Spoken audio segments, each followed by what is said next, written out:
Hey everybody, Who's Your Jedi here with another review for you. This time I'm talking about episode 17 of season 1 of Ultimate Spider-Man called Snow Day. Overall, I think this is actually a pretty decent episode of the show. I definitely very firmly put this in the good category. The overall plot in and of itself isn't terribly strong, but it's an enjoyable episode. We get to see the lighter side of the main characters, and there's some pretty good action and a nice take on a very classic Spider-Man villain here, all of which are positives. But anyway, let's dive right into it. The first thing that I do have to admit to really enjoying was the "Game over, man, game over," which is of course a reference to the Aliens movies. Very, very, very classic. Honestly, that shout out's gotten to be a little bit cliche by this point in time, but you know what? Something like that is something I can forgive. But anyway, let's continue on. Let's actually hit one of my main negative criticism of this episode right here at the very beginning is when the amazing friends show up and trick Peter into coming out of his house in his Spider-Man costume and pelt him with snowballs. They do this in costume in full view of Peter Parker's home in a residential neighborhood, Forest Hills, of Queens. It is firmly established in both the comics and the movies that Peter Parker hails from the Forest Hills area of Queens. Alright, so, and this happens at, according to the alarm clock, just after 6:30 in the morning on a weekday. You know, the time when lots of people are going to be getting up and getting ready to go to work and things like that. Now, granted, it is established that this is a snow day, but this only means that school is canceled at Midtown High. Alright? Now, it also means it's probably canceled for the other schools in the area. That's how snow days always worked where I was growing up. With the occasional exception. But the folks in where I grew up were very tyrannical, shall we say, about issuing snow days. They would not do that unless it was basically, the mother of all blizzards outside. But anyway, that's not particularly relevant here. But anyway, even if that still is just the schools that are canceled. But as we can see, it's not even really snowing, and everybody is pretty happy just to stand around outside. So I'm guessing that the weather isn't that bad, and even so, the adults in the area are still going to be getting up and going to work. They're probably not going to have work canceled, again, unless it's an absolute humongous flat out snow emergency. That's the term that they would actually use where I grew up. And believe you me, I'm from northern Indiana, folks. That's where I grew up. Not that far from the border with Michigan, actually. And thanks to a lovely little thing called the lake effect, which in short is basically humongous amounts of snow caused by cold air from the jet stream coming down from Canada right on top of Lake Michigan. Okay, I grew up within striking distance of that, so it was not unusual for me growing up to go to bed one night, no snow at all, wake up the next morning, and there is a foot of snow covering everything. So again, I know my rough winters, and what's going on in this episode, man, I've had Thanksgivings like that. All right, that's nothing. That is nothing. And people in New York are not exactly unfamiliar with rough winters either. But anyway, so again, there they are, pelting Spider-Man on Peter Parker's freaking lawn in full view of God only knows how many of his neighbors, while in full costume. Once again showing us that the amazing friends have absolutely no respect for Peter Parker's secret identity.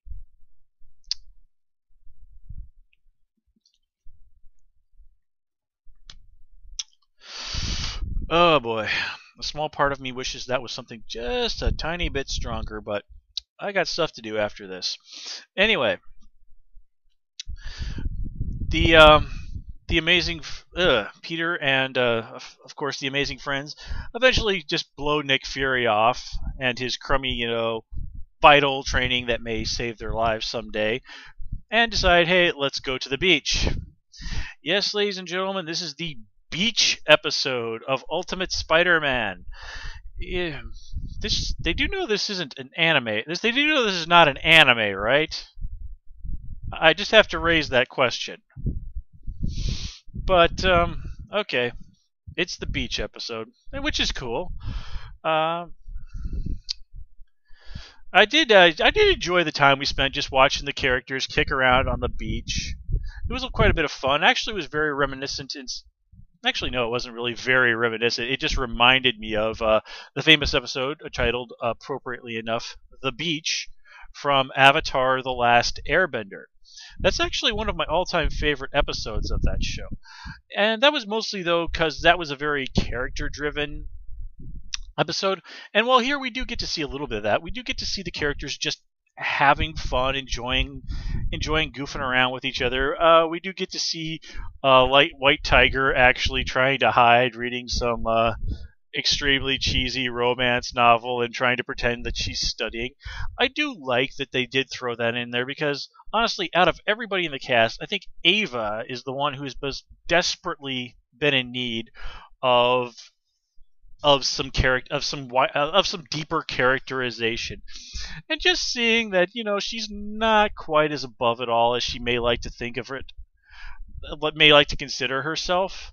That was a nice moment. That was something that her character has been needing for a while, and I did get a kick out of the fact that the guy on the cover looks in, and it's probably no coincidence, more than a little bit like Thor.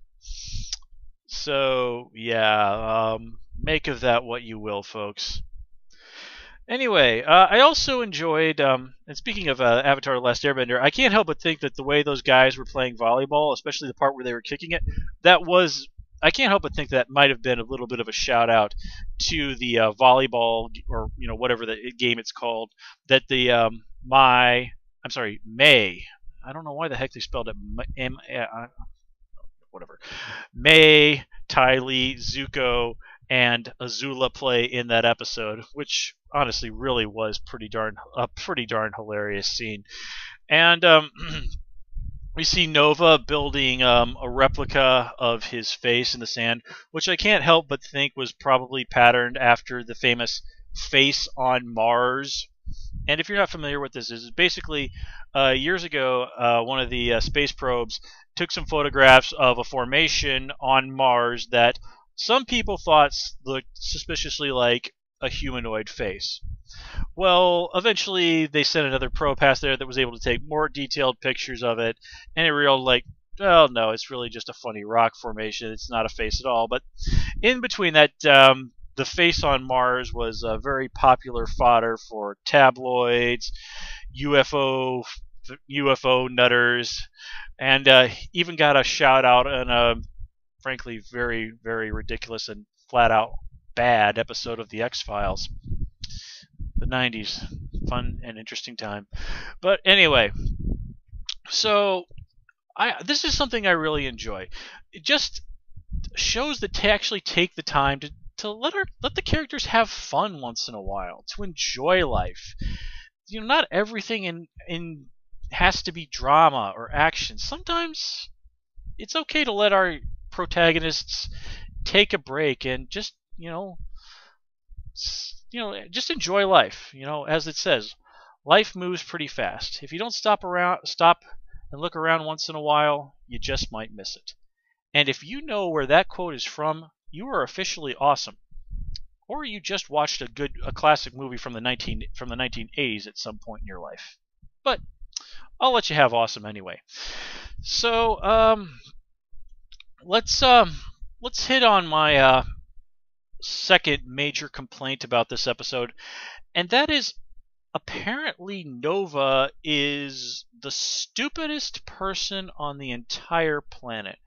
He does not seem to, despite having gotten into high school and being recruited by the world's premier espionage agency, actually understand what the word classified means. He confuses it with the word classy, and somehow thinks that classy and fied are two separate words, even though they are attached to the same word. At this point, I have to ask how Nova, if he's this unintelligent, is able to dress himself and put his own shoes on the right feet in the morning. I mean, really, there is no excuse for him to be this stupid. This is a bad plot contrivance in order for the writers to throw this situation out at us. And frankly, the rest of the cast are either such complete idiots to not realize that Nova is dumb enough to do this. You know what? I'm just gonna drop it there.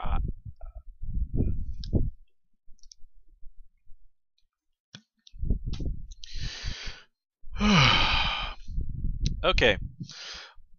Okay, let's talk about our characters being smart for a change of pace. I do like that they very quickly catch on. I mean, almost immediately, as soon as that kid Sandy shows up, that something is really wrong here. That something very weird and just plain not right is going on. I like when the characters are smart enough, are savvy enough to realize this is suspicious and we should be cautious here.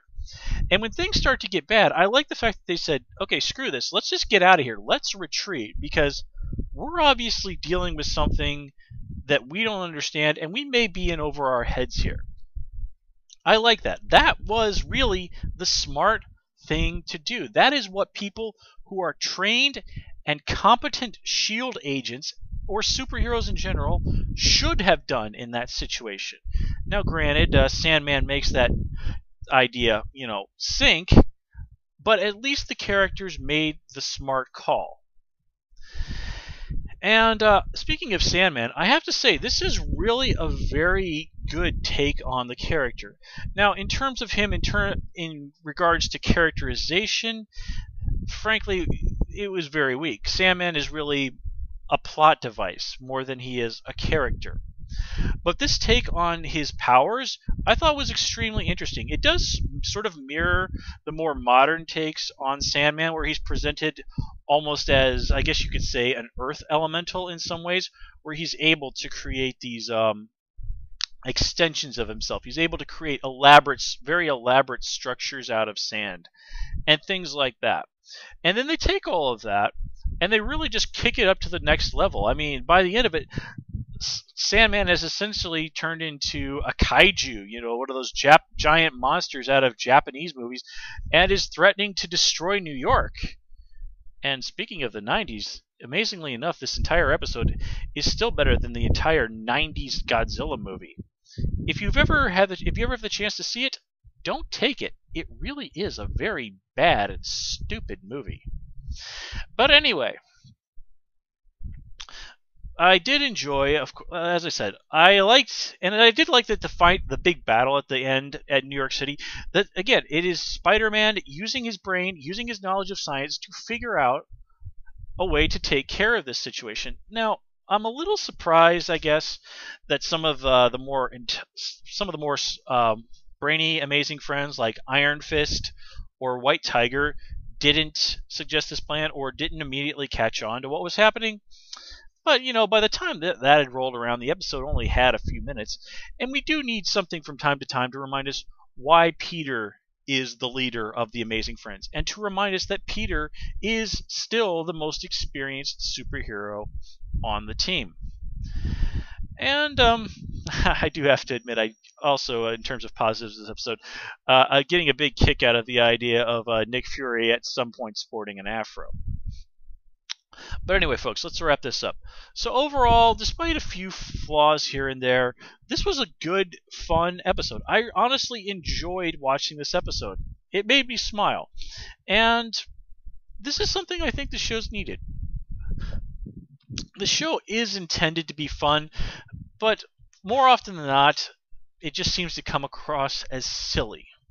Here we're treated to something that does genuinely seem to be fun, and it really, really works. So I hope this is a trend that we'll see more of as the series continues on. So anyway, folks, that's all for this review. As always, please comment, rate, and subscribe. And until next time, take care and have a good one.